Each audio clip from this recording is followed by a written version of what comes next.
Hi friends, మనం ఇప్పుడు ఈ టాప్ జాయిన్ చేసేది చూద్దాము. ఇది మనం నెక్ కట్ చేసుకున్నటువంటి క్యాన్వాస్ క్లాత్ అనమాట. దీంట్లో ఇటువైపుది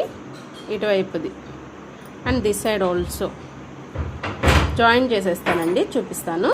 ఇవి ఇట్లా ఫోల్డ్ చేసి కుట్టుకునేసాము. ఇప్పుడు మెయిన్ ఫ్యాబ్రిక్, లైనింగ్ ఫ్యాబ్రిక్ తీసుకుందామండి. ఫస్ట్ స్లీవ్స్ జాయిన్ చేస్తున్నాను. స్లీవ్స్ పైన ఫ్యాబ్రిక్ని, లైనింగ్ని పెట్టి స్టిచ్ చేస్తాను. అవుటర్ స్టిచ్ వేస్తానండి రౌండ్గా. సో ఇది ఫ్రంట్ బ్యాక్ పార్ట్స్ కూడా అట్లాగే సేమ్ అండి. ఈ లైనింగ్ పైన ఉంది, కింద రాంగ్ సైడ్ మీద లైనింగ్ పెట్టాము, రైట్ సైడ్ ఈ పక్క ఉంది ఇది. సో దీంట్లో అవుటర్ లైన్ జాయిన్ చేసుకుందామండి. ఇట్లాగా ఫ్రంట్ పార్ట్ తీసుకున్నానండి, లైనింగ్ యాడ్ చేసేసాను. మిడిల్లో మనం ఒక గుర్తు పెట్టుకున్నాము.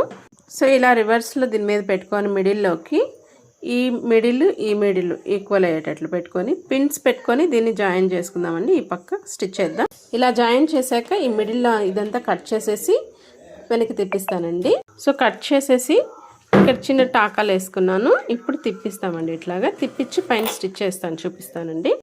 సో నెక్ కంప్లీట్ అయిపోయిందండి. ఇట్లాగే మనం నెక్స్ట్ బ్యాక్ నెక్ కూడా స్టిచ్ చేసుకుందామండి. ఇలా బ్యాక్ కూడా స్టిచ్ చేశాను. ఇవి రెండింటిని కలిపి అంటే రైట్ సైడ్ మీద పెట్టి ఇలా షోల్డర్స్ యాడ్ చేద్దామండి.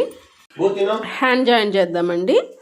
సో ఇది ఇలా పెట్టి ఇది ఫ్రంట్ వెళ్తుంది, కొంచెం క్రాస్ తీద్దామండి ఫ్రంట్.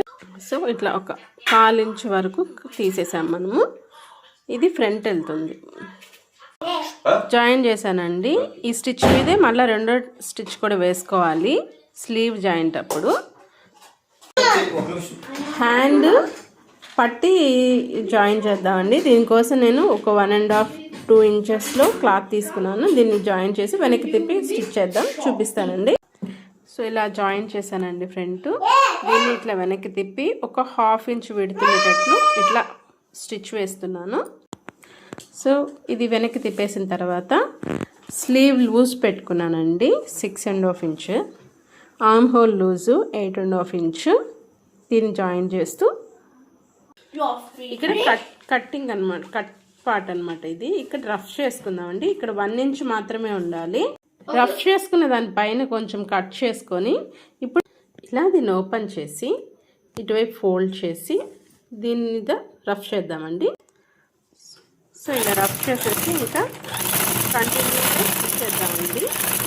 ఇంతే అండి, టాప్ మనం స్టిచ్ చేసేసాం. ఓకే అండి, థ్యాంక్ యూ, బాయ్ బాయ్.